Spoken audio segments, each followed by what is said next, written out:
The most reliable sign of maturity is not age. One of the most common illusions human beings hold is the belief that time automatically makes us mature. We assume that when a child turns 18, they become an adult.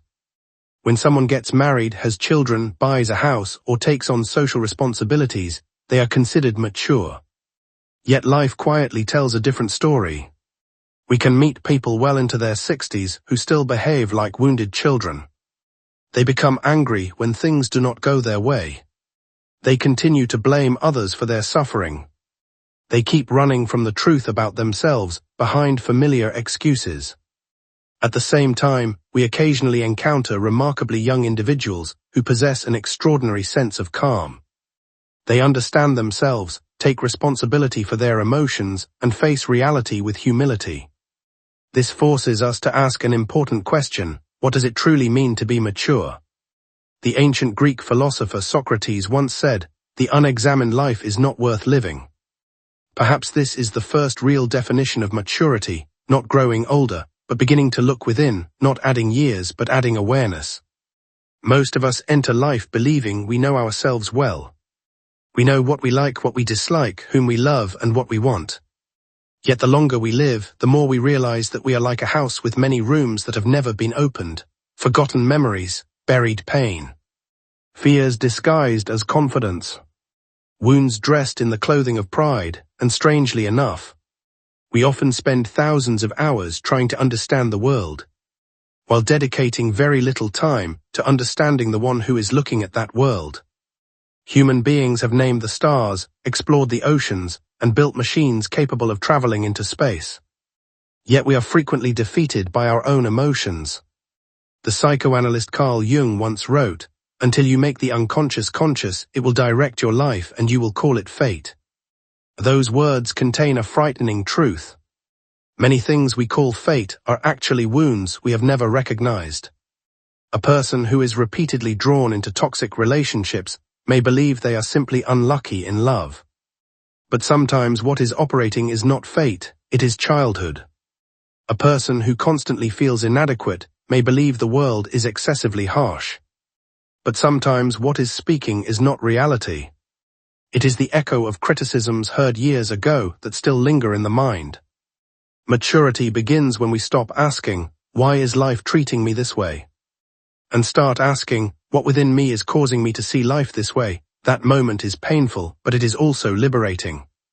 Because if the cause of all our suffering lies outside us, then we are completely powerless. But if part of the cause lies in how we perceive the world, then change becomes possible. The Stoic philosopher Epictetus once said, "People are disturbed not by things, but by the views they take of them." This is not a denial of suffering. It is a reminder that there is always a space between an event and our emotional response. And within that space lies freedom. One of the clearest signs of maturity is the ability to recognize that emotions do not always tell the truth. You may feel rejected without actually being rejected. You may feel betrayed even when no one intended to betray you. You may feel as though the world is falling apart while everything remains perfectly normal. Immature people often identify completely with their emotions. They think, "I feel this, therefore it must be true." But mature people understand, "I am feeling this, but I need time to determine whether it is true." That small distance changes everything. It transforms reaction into reflection, impulse into wisdom, conflict into dialogue. There is a fascinating paradox in life. The more mature we become, the more we realize how little we can control. We cannot control the weather. We cannot control other people. We cannot control the past. We cannot control death. Yet at the same time, we discover something even more important. We can control how we respond to all of these things. That is why Marcus Aurelius wrote, "You have power over your mind, not outside events. Realize this and you will find strength." Youth is often associated with the desire to change the world. Maturity often begins with learning how to govern oneself. Not because the world is unworthy of change, but because we realize that the self is the only place where our power is truly certain. And then perhaps the most difficult lesson arrives: forgiveness. Not forgiveness because others are always right, but forgiveness because we do not wish to spend the rest of our lives carrying old burdens. Many people think maturity means becoming tougher. In reality, the opposite is often true. Mature people are not necessarily harder, they are softer, more understanding, more compassionate. They recognize that most people who hurt others are carrying wounds of their own. This does not make wrongdoing acceptable, but it allows us to view people through the lens of compassion rather than judgment alone. The Russian novelist Fyodor Dostoevsky once wrote, "Try to love people in their sins, for this is the likeness of divine love." Perhaps maturity is not about becoming a perfect person. Perhaps it is about learning to accept that nobody is perfect, including ourselves. We will still have days of weakness, days of anxiety, days of doubt, days when we want to give up. But now we no longer panic when those storms arrive, we know they will pass. Just as every storm before them has passed. And perhaps that is the most beautiful sign of maturity, not the absence of suffering, but the absence of fear toward suffering, not the absence of wounds, but the knowledge that we can heal, not the absence of uncertainty, but the understanding that peace does not come from controlling life. It comes from learning how to live with life exactly as it is. And then, after many years of living, many stumbles, and many sleepless nights spent worrying about things we could never change, we gradually come to realize a truth that youth rarely wants to hear. Life is under no obligation to unfold according to our wishes. The world was not created to satisfy anyone's expectations. We can do everything right and still fail. We can love wholeheartedly and still be rejected.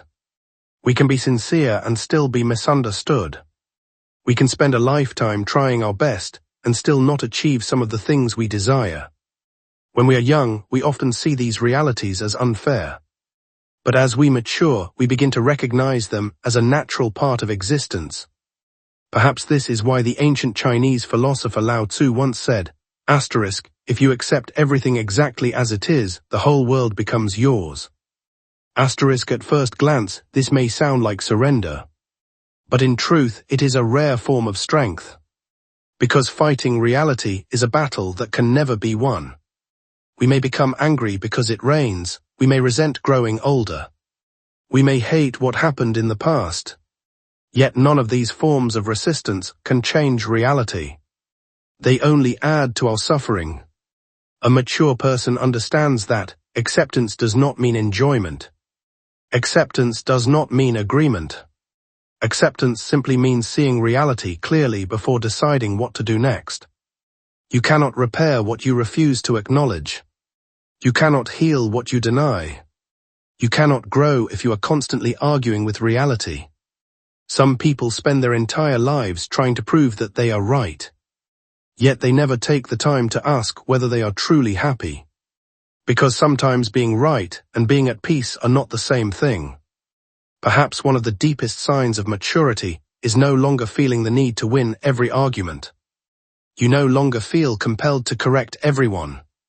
You no longer need everyone to agree with you. You no longer feel obligated to prove your worth in every conversation. You understand that most human battles do not take place in the outside world. They take place within the mind. And the greatest victory is not defeating other people. It is refusing to be defeated by your own inner chaos. The German philosopher Friedrich Nietzsche once wrote, "He who has a why to live can bear almost anyhow." In youth, we often pursue happiness. But over time, we discover something even deeper. What human beings need most is not happiness, it is meaning, because happiness is fragile, it depends on the weather, it depends on money. It depends on health, it depends on circumstances, meaning is different. A mother staying awake all night caring for her child may not be happy. But what she is doing is meaningful. A laborer working tirelessly to support a family may not feel happy every day. But his life is filled with meaning. A person caring for aging parents may not always feel joyful. Yet within that sacrifice lies human dignity. Psychiatrist Viktor Frankl, who survived the Nazi concentration camps, once said, "When we are no longer able to change a situation, we are challenged to change ourselves." He did not say this from the comfort of a pleasant room. He said it after witnessing some of the worst horrors human beings can inflict upon one another. And because of that, his words carry a unique weight. Life will never ask whether we want to suffer. It only asks, what will we do with that suffering? Will we allow it to make us bitter? Or will we allow it to make us deeper? Will we let our wounds close us off? Or will we let them help us understand others more fully? There are people who grow older, and there are people who grow up. Those two things are not always the same. Growing older is what time does to us. Growing up is what we do with time. One day you may realize that most of the things that once kept you awake at night no longer matter. The criticisms, the failures, the rejections, the meaningless competitions, they gradually become clouds drifting across the sky of memory. And what remains is often not achievement, but relationships, not the things you own, but the people you love, not what you accumulate, but what you give away. At that point, you may finally understand what Alan Watts was always trying to remind us. The meaning of life is simply to be alive. It sounds almost too simple. Yet it often takes us many years to understand. Because for most of our lives, we postpone living. We say, I will be happy when I have more money. I will be at peace when all my problems are solved. I will enjoy life when I reach my next goal. But one goal leads to another. One worry gives way to the next. And so we spend our lives preparing to live while forgetting to actually live. A mature person understands that there is no perfect moment, no perfect life, no perfect version of oneself. There is only the present moment, only this breath today. The person standing before you, and the opportunity to be kind one more time. In the end, perhaps maturity is not about becoming stronger, but about becoming more authentic. Not about no longer feeling fear, but about having the courage to face fear directly. Not about no longer being wounded, but about no longer feeling ashamed of those wounds. Not about obtaining everything, but about knowing what is truly worth pursuing.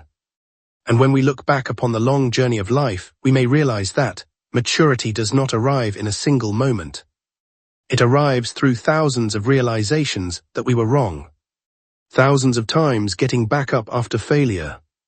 Thousands of acts of forgiveness. Thousands of moments of letting go of what cannot be held onto.